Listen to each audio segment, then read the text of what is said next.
नमस्कार। नमस्कार। तो आज हम एक ऐसी किताब की कह सकते हैं परतों को खोलने जा रहे हैं जिसने स्टार्टअप की दुनिया में सोचने का तरीका ही बदल दिया। एरिक रीस की द लीन स्टार्टअप। जी। देखिए, हमारे पास इस किताब पर आई कुछ समीक्षाएं हैं, कुछ विश्लेषण हैं और नोट्स हैं जो इसकी मुख्य सीखों पर फोकस करते हैं। हाँ। हमारा लक्ष्य सिर्फ ये दोहराना नहीं है कि किताब क्या कहती है, बल्कि इन स्रोतों से वो बारीकियां निकालना, वो असली सबक जो शायद पहली नजर में ना दिखें। सही। खास तौर पर उन लोगों के लिए जो अपनी बिजनेस यात्रा शुरू कर रहे हैं या उसे तेजी से आगे बढ़ाने के रास्ते तलाश रहे हैं। उनके लिए ये समझना जरूरी है कि इस किताब के पीछे का असली सार क्या है। हाँ, और इसे अमल में कैसे लाया जाए, ये भी अहम है। बिल्कुल। तो एरिक रीस सिलिकॉन वैली के, आप जानते हैं, अनुभवी उद्यमी जिन्होंने अपने स्टार्टअप के उतार चढ़ावों से सीखते हुए ये सिद्धांत गढ़े। हमारे सूत्र बताते हैं कि ये किताब सिर्फ एक थियोरी नहीं बल्कि उनके अपने अनुभवों का निचोड़ है। हाँ, ये बात तो है। खास बात यह है कि रीस पारंपरिक बिजनेस प्लान्स, जो मतलब महीनों की रिसर्च और अनुमानों पर टिके होते हैं, हाँ, उन्हें लगभग चुनौती देते हैं। उनका तर्क है, और ये कई समीक्षाओं में उभर कर आता है, कि स्टार्टअप का माहौल इतनी तेजी से बदलता है, बहुत तेजी से, कि लंबे प्लान्स अक्सर बनने से पहले ही पुराने हो जाते हैं। बिल्कुल। और यहीं से लीन यानी चुस्त दृष्टिकोण की जरूरत महसूस होती है। हाँ। और ये लीन सोच का आधार ही है अनिश्चितता को गले लगाना। स्रोत इस बात पर जोर देते हैं कि पारंपरिक मॉडल जहाँ फेलियर से बचने पर केंद्रित होते हैं, वहीं लीन स्टार्टअप फेलियर को सीखने की प्रक्रिया का हिस्सा मानता है। बस शर्त यह है कि वो जल्दी हो, सस्ता हो और उससे कुछ सीखा जाए। हाँ, और उससे कुछ ठोस सीखा जाए। रीस का मॉडल, जैसा कि विश्लेषणों में बताया गया है, एक वैज्ञानिक प्रयोग जैसा है। एक परिकल्पना बनाओ, हाँ, हाइपोथेसिस, हाँ, उसे टेस्ट करने के लिए कुछ बनाओ, नतीजे देखो और फिर अपनी समझ को बेहतर बनाओ। ये लगातार चलने वाला अनुकूलन, एडेप्टेशन ही इसकी जान है। चलिए इसी अनुकूलन के इंजन को समझते हैं। किताब का दिल माना जाता है बिल्ड, मेजर, लर्न साइकिल। सुनने में ये सरल लगता है, बनाओ, मापो, सीखो। हाँ, बिल्कुल। लेकिन स्रोतों को खंगालने पर पता चलता है कि इसका असली मतलब सिर्फ ये 3 कदम उठाना नहीं, बल्कि इस साइकिल को तेजी से घुमाना है। तेजी से, हाँ। कुछ विश्लेषण इस बात पर प्रकाश डालते हैं कि गति यहाँ महत्वपूर्ण है। जितनी जल्दी आप ये चक्र पूरा करेंगे, उतनी जल्दी सीखेंगे कि क्या काम कर रहा है और क्या नहीं।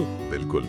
आप क्या बना रहे हैं, बिल्ड शायद पूरा प्रोडक्ट नहीं, बल्कि उसका एक छोटा सा हिस्सा, एक फीचर। हाँ, और मेजर यानी मापने वाले कदम पर भी स्रोत कुछ दिलचस्प बातें कहते हैं। ये सिर्फ डेटा इकट्ठा करना नहीं है, अच्छा, बल्कि सही डेटा इकट्ठा करना है, जिसे रीस एक्शनेबल मेट्रिक्स कहते हैं। एक्शनेबल मेट्रिक्स मतलब वो आंकड़े जो आपको ठोस निर्णय लेने में मदद करें, ना कि वैनिटी मेट्रिक्स। वैनिटी मेट्रिक्स जैसे वो आंकड़े जो सिर्फ अच्छा महसूस कराते हैं लेकिन असलियत नहीं दिखाते।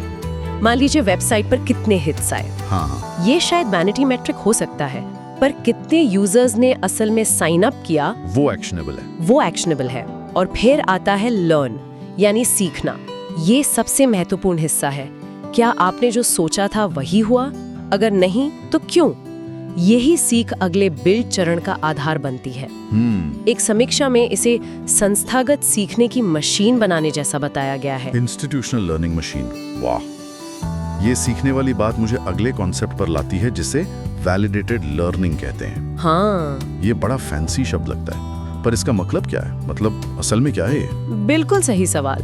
और स्रोत बताते हैं कि ये लीन फिलॉसफी का शायद सबसे बुनियादी स्तंभ है। अच्छा, ये सिर्फ सीखना नहीं बल्कि प्रमाणित तरीके से सीखना है। प्रमाणित? हाँ, मतलब हवा में तीर चलाने या अपने मन की धारणाओं पर भरोसा करने के बजाय वास्तविक ग्राहकों के व्यवहार और प्रतिक्रिया से अपनी मान्यताओं, अपने अजम्पशंस को परखना। ओके, तो अंदाजे नहीं, सबूत। एकदम। और यहाँ दिलचस्प बात ये है, जैसा कि कई विश्लेषणों में उभारा गया है, कि वैलिडेटेड लर्निंग का उद्देश्य सिर्फ ये जानना नहीं है कि आपका आइडिया अच्छा है या बुरा। अच्छा, तो फिर? बल्कि ज्यादा गहराई से ये समझना है कि ग्राहक असल में किस समस्या का समाधान चाहते हैं और आपका प्रस्तावित समाधान उस जरूरत को पूरा करता है या नहीं। कई बार स्टार्टअप एक शानदार समाधान बना लेते हैं, हाँ होता है ऐसा। पर वो ऐसी समस्या का होता है जिसे ग्राहक महत्वपूर्ण ही नहीं मानते। अरे हाँ। वैलिडेटेड लर्निंग आपको इस जाल में फंसने से बचाता है। ये अनुमानों को तथ्यों से बदलने की एक सतत प्रक्रिया है। एक स्रोत ने इसे सफलता के लिए आवश्यक सबसे महत्वपूर्ण गतिविधि कहा है। सबसे महत्वपूर्ण गतिविधि। तो अगर हमें तेजी से और प्रमाणित तरीके से सीखना है तो हमें कुछ ऐसा चाहिए जिसे हम जल्दी से टेस्ट कर सकें, है ना? बिल्कुल। यहीं पर मिनिमम वायबल प्रोडक्ट यानी MVP का कॉन्सेप्ट आता है। इसके बारे में तो बहुत चर्चा होती है। हाँ, बहुत। लेकिन स्रोतों को देखने पर लगता है कि MVP को अक्सर गलत समझा जाता है। कई लोग सोचते हैं कि इसका मतलब है एक सस्ता या आधा अधूरा प्रोडक्ट बनाना। आपका क्या कहना है इस पर, स्रोतों के विश्लेषण के आधार पर? हाँ, ये एक बहुत आम गलतफहमी है और कई स्रोत इस पर चेतावनी देते हैं। MVP का मतलब मिनिमम जरूर है, लेकिन वायबल यानी व्यवहार्य होना भी उतना ही जरूरी है। वायबल, हाँ। इसका असली मकसद कम से कम प्रयास, एफर्ट और समय में बिल्ड, मेजर, लर्न साइकिल को पूरा करना है। अच्छा। ये प्रोडक्ट का वो संस्करण है जिसमें बस उतने ही कोर फीचर्स हों जिनसे आप अपने सबसे महत्वपूर्ण अनुमानों को टेस्ट कर सकें और शुरुआती ग्राहकों, अर्ली एडॉप्टर्स से अधिकतम मात्रा में प्रमाणित सीख हासिल कर सकें। ये परफेक्ट नहीं होता और न ही से होना चाहिए। तो मतलब परफेक्ट नहीं? नहीं, एक विश्लेषण में इसे सीखने के लिए एक प्रयोग बताया गया है, न कि स्केल डाउन प्रोडक्ट। सीखने के लिए प्रयोग। तो मतलब ये हुआ कि MVP का लक्ष्य प्रोडक्ट बेचना कम और सीखना ज्यादा है? हाँ, काफी हद तक। लेकिन क्या इससे बिजनेस की छवि खराब होने का खतरा नहीं रहता? अगर शुरुआती प्रोडक्ट बहुत बेसिक हो या बग से भरा हो तो क्या ग्राहक निराश होकर चले नहीं जाएंगे? कुछ समीक्षाओं में ये चिंता जताई गई होगी। निश्चित रूप से ये एक वैध चिंता है और स्रोत भी इसे मानते हैं। रीज का तर्क, जैसा विश्लेषणों में समझाया गया है, ये है कि MVP उन अर्ली एडॉप्टर्स के लिए होता है। Early adopters? हाँ, जो नई चीजें आजमाने को तैयार रहते हैं और फीडबैक देने में रुचि रखते हैं। ये आम ग्राहक नहीं होते। अच्छा। और जहाँ तक छवि का सवाल है, ज्यादा बड़ा खतरा तब होता है जब आप महीनों या सालों तक भारी निवेश के साथ एक परफेक्ट प्रोडक्ट बनाते हैं। हाँ। और लॉन्च होने पर पता चलता है कि उसे कोई चाहता ही नहीं। ओह, वो तो बहुत बुरा होगा। वो विफलता कहीं ज्यादा हानिकारक होती है। MEP आपको उस बड़ी विफलता से बचाने में मदद करता है। तो हाँ, संतुलन साधना जरूरी है। संतुलन। हाँ, प्रोडक्ट इतना वायबल हो कि ग्राहक कोर वैल्यू समझ सके, लेकिन इतना मिनिमम हो कि जल्दी बन सके और सीखने पर फोकस रहे। समझ गया।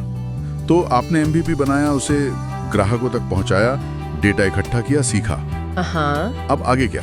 यहाँ से रास्ता कहाँ जाता है? हाँ, तो यहाँ आप एक महत्वपूर्ण चौराहे पर पहुँचते हैं। MVP और वैलिडेटेड लर्निंग से जो सबूत मिलते हैं वो आपको निर्णय लेने में मदद करते हैं। और यहीं पर लीन स्टार्टअप का एक और शक्तिशाली विचार सामने आता है, पिवट या परसीवर। पिवट या परसीवर? हाँ, परसिवियर का मतलब है अगर डेटा और सीख इशारा कर रहे हैं कि आप सही रास्ते पर हैं, आपकी मूल परिकल्पनाएं सही साबित हो रही हैं, ओके, तो उसी दिशा में और तेजी से आगे बढ़ते रहें, प्रोडक्ट को बेहतर बनाते रहें।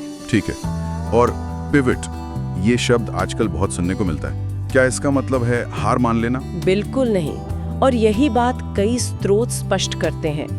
पिवट को अक्सर नकारात्मक रूप से देखा जाता है। हाँ, लगता तो ऐसा ही है। लेकिन लीन सोच में ये हार मानना नहीं, बल्कि एक संरक्षित दिशा परिवर्तन है। Structured course correction. Structured course correction, अच्छा। ये तब किया जाता है जब वैलिडेटेड लर्निंग से पता चलता है कि आपकी मूल रणनीति या प्रोडक्ट का कोई मुख्य पहलू काम नहीं कर रहा है। ये हिम्मत का काम है, क्योंकि इसमें आपको अपनी शुरुआती सोच को चुनौती देनी पड़ती है। हाँ, ये तो है। पिवट कई तरह के हो सकते हैं। हो सकता है आप प्रोडक्ट का फीचर बदलें, अपना टारगेट कस्टमर बदलें, टेक्नोलॉजी बदलें या पूरा बिजनेस मॉडल ही बदल दें। ओह, काफी कुछ बदल सकता है। हाँ, महत्वपूर्ण ये है कि ये फैसला भावनाओं या जिद पर नहीं, बल्कि सबूतों के आधार पर लिया जाए। एक समीक्षा में इसे असफलता को सीखने के अवसर में बदलने की रणनीति कहा गया है। ये दिलचस्प है। तो पिवट एक तरह से बिल्ड, मेजर, लर्न साइकिल का ही नतीजा है। हाँ। अगर लर्न चरण बताता है कि रास्ता गलत है तो आप दिशा बदलते हैं। हाँ। और फिर से बिल्ड शुरू करते हैं, लेकिन एक नई परिकल्पना के साथ। एकदम सही। ये वाकई स्टार्टअप को अनुकूलनशील बनाता है। बिल्कुल। और ये पूरी प्रक्रिया सिर्फ शुरुआती प्रोडक्ट लॉन्च तक ही सीमित नहीं है। अच्छा। यहीं पर पांचवा मुख्य विचार आता है, कंटिन्यूअस इनोवेशन, यानी निरंतर नयापन। कंटिन्यूअस इनोवेशन ये का भी है।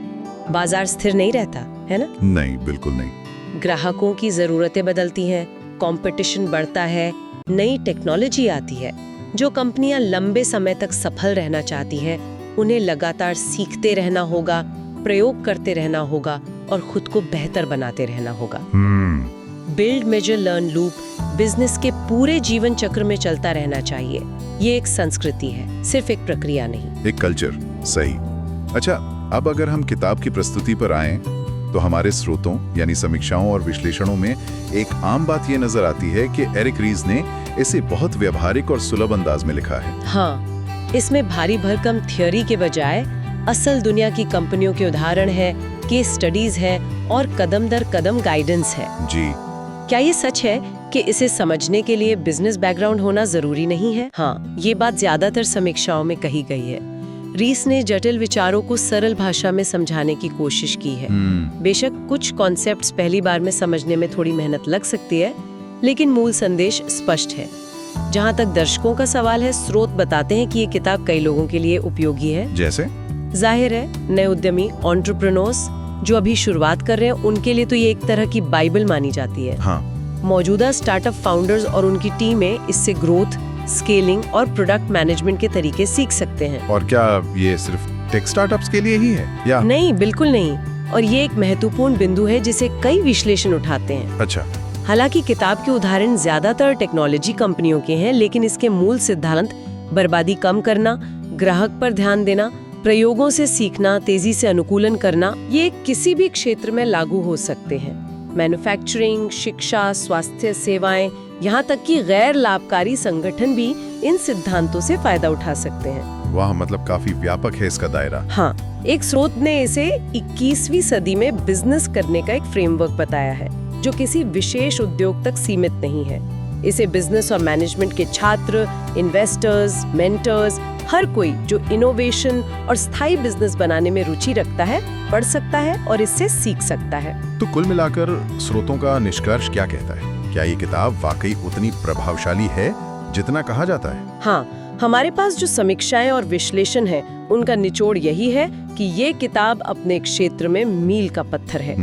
ये बिजनेस या स्टार्टअप की दुनिया में उतरने वाले लगभग हर व्यक्ति के लिए जरूरी पढ़ाई मानी जाती है। Must read. बिल्कुल, मस्ट रीड। इसका मुख्य संदेश, जिसे स्रोत बार बार रेखांकित करते हैं, ये है कि सफलता सिर्फ एक शानदार आइडिया या कड़ी मेहनत का नतीजा नहीं है। अच्छा। ये स्मार्ट तरीके से काम करने, लगातार सीखने, प्रयोग करने और सबसे जरूरत पड़ने पर बदलने या ढलने, एडजस्ट करने की क्षमता पर निर्भर करती है। ये भाग्य को प्रक्रिया से बदलने की कोशिश है। भाग्य को प्रक्रिया से बदलना, ये अच्छी लाइन है। बिल्कुल। तो अगर हम आज की चर्चा को समेटें, तो हमने देखा कि द लीन स्टार्टअप सिर्फ कुछ प्रचलित शब्दों का समूह नहीं है, ये एक पूरी सोच है। हाँ, एक मानसिकता। हाँ, एक मानसिकता जो अनिश्चितता के बीच रास्ता बनाने में मदद करती है। इसके केंद्र में है बिल्ड, मेजर, लर्न का तेज चक्र। हाँ, जिसका ईंधन है वैलिडेटेड लर्निंग, यानी असली ग्राहकों से मिला ठोस ज्ञान। सही। इस ज्ञान को पाने का एक तरीका है मिनिमम वायबल प्रोडक्ट बनाना, जो सीखने का एक औजार है। बिल्कुल। और इस सीख के आधार पर आप या तो परसिवियर करते हैं, यानी उसी रास्ते पर आगे बढ़ते हैं, या फिर हिम्मत दिखाकर पिवट करते हैं, यानी दिशा बदलते हैं। जी। और ये सब एक स्थायी बिजनेस बनाने के लिए कंटिन्यूअस इनोवेशन की संस्कृति का हिस्सा है। संक्षेप में इसका मतलब यह है कि स्टार्टअप की सफलता किस्मत का खेल कम और एक अनुशासित सीखने की प्रक्रिया ज्यादा है। हाँ, बिल्कुल, सीखने की प्रक्रिया। हाँ, और इस बिंदु पर एक विचारणीय प्रश्न उभरता है, जिसे कुछ स्रोत आलोचनात्मक रूप से भी उठाते हैं। अच्छा, वो क्या है? लीन सिद्धांत और ये किताब ग्राहक से सीखने पर बहुत ज्यादा जोर देती है। ग्राहक ही राजा है वाली बात। हाँ, ये तो है। लेकिन क्या ग्राहक हमेशा जानता है कि उसे क्या चाहिए?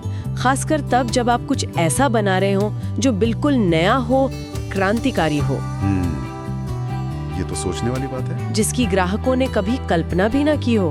हेनरी फोर्ड का वो मशहूर शायद काल्पनिक उदाहरण याद आता है। हाँ। कि अगर मैं लोगों से पूछता कि उन्हें क्या चाहिए, तो वह कहते तेज घोड़े। तेज घोड़े, सही। कार नहीं मांगते। कार नहीं मांगते। पहला आईफोन या टेस्ला की इलेक्ट्रिक कारें, क्या ये ग्राहक के फीडबैक से बनी? शायद नहीं। या एक विजनरी सोच से? तो सोचने वाली बात यह है कि वैलिडेटेड लर्निंग कहाँ तक उपयोगी है और कहां पर ये इनोवेशन को सीमित कर सकती है, खासकर जब लक्ष्य कुछ अभूतपूर्व डिसरप्टिव बनाना हो।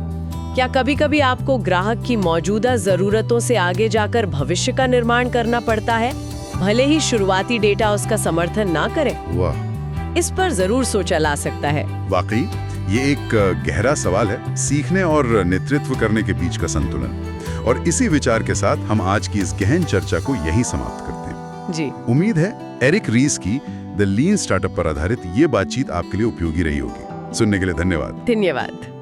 अगर आपको ये रिव्यू पसंद आया हो तो चैनल को लाइक, शेयर और सब्सक्राइब जरूर करें। और याद रखिए, स्टे हार्ड।